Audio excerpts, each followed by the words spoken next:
3 behavioral economics concepts behind RCB's recent winning form. Concept number 1, choice architecture. Choice architecture என்ன சொல்லுது அப்படின்னா, right the part first then cost the actor.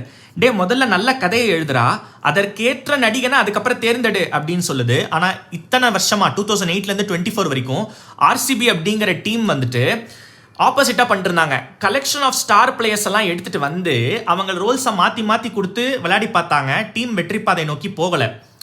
ஆனால் இந்த முறை RCB இதை கம்ப்ளீட்டாக மாற்றினாங்க. எந்த ரோலுக்கு எந்த பிளேயர் ஃபிட்டின் ஆவாங்க, அந்த ரோலில் அந்த பிளேயர் எல்லா சுச்சுவேஷன்லையும் அடாப்ட் பண்ணுவாரா, அடாப்ட் பண்ணுற பிளேயர் டீமோட வின்னிங்க்கு எவ்வளோ தூரம் இம்பாக்ட்ஃபுல்லாக இருப்பார் அந்த பொசிஷனில் அப்படிங்கிற அந்த 3 கிரைட்டீரியாவை கரெக்டாக பார்த்து பிளேயர்ஸை ஃபிட்டின் பண்ணாங்க.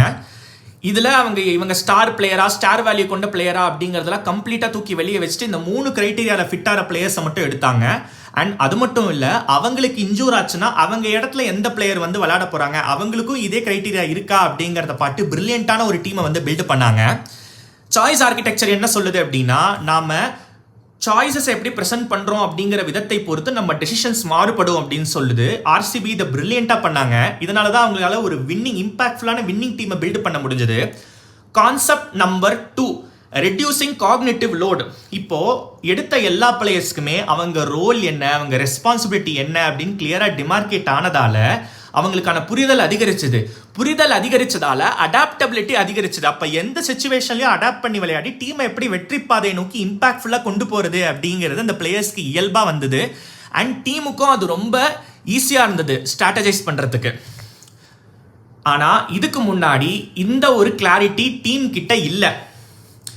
இந்த ஆர்சிபி டீம் கிட்ட இந்த கிளாரிட்டி பிரில்லியண்டாகவே இருந்தது. அதனால விராட் கோலி மாதிரியான பிளேயர்ஸ்க்கு அதீத ப்ரெஷர் இல்லை. திடீர்னு குவிக் விக்கெட்ஸ் ஃபால் ஆச்சுன்னா அதுக்கு அடுத்து வர பேட்ஸ்மேனால அடாப்ட் பண்ண முடியும். Concept number 3, breaking the status quo bias. இதுக்கு முன்னாடி இந்த ஆர்சிபி டீம் பார்த்தீங்கன்னா ஒரு ஃபார்முலா, ஸ்டார் பிளேயர்ஸ் ஒரு ஃபார்முலாவோட போய் ஒரு 4-5 மேட்ச் ஜெயிச்சிட்டாங்கன்னா அந்த ஃபார்முலாவை மாற்றாமல் கடைசி வரைக்கும் விளையாடுவாங்க. லேட்டர் ஸ்டேஜஸ் ஆஃப் த டோர்னமெண்ட்டில் மற்ற டீம்ஸ் அவங்க வீக்னஸை பார்த்து அழகாக அடித்து அவங்கள தோக்கடிச்சிருவாங்க.